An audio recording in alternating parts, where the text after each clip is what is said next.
Jaalala jechuun maal jechuudha?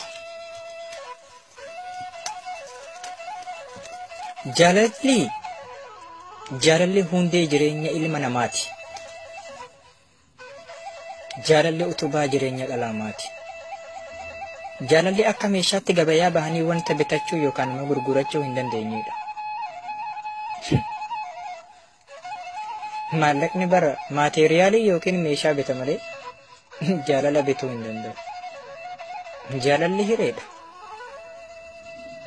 Hireen hiriyaadha. Hiriyaan kennaadha. Kanaaf jaalalli hiriyyummaa kennaa ganamaati.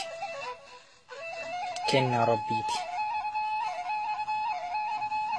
Dubara tokko irraa jaalala dhugaa argachuu yoo feetu dukkana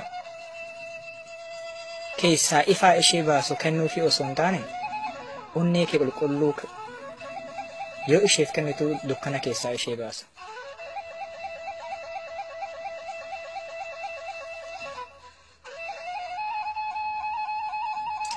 Jaalala dhugaa carraadha. Hin argamu. Argamnaan dhaabbachuu hin danda'u.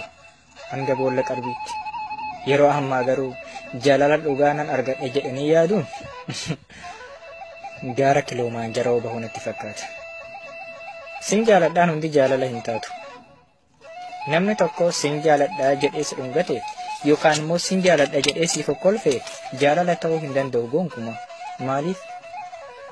Namni tokko waan si jaalate fakkaate si dhungatee yookaan immoo sin jaaladha sin jedhee keessaan du'a kee tamanya'uu danda'a waan ta'eef hubachuudha qaba. Jaalachuun laaftuudha.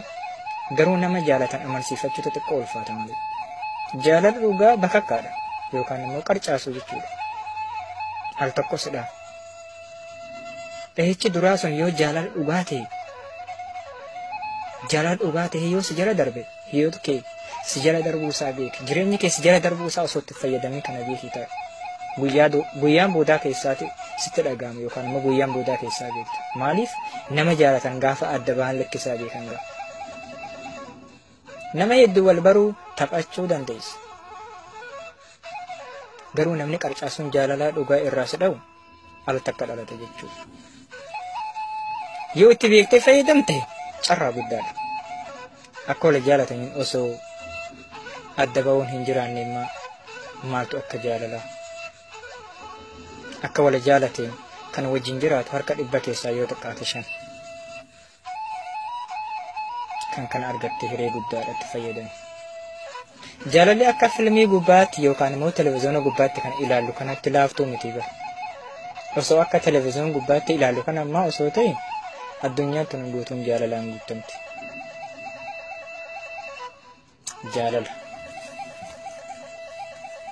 Jaalalli kennaadha. Kennaa ganamaati.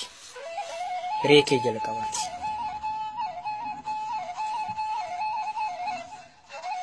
ከሴት ልጅ ትክክለኛ ፍቅር ማግኘት ከፈለግ ብርሃን ሳይሆን ልብህ ስጣት። ፍቅር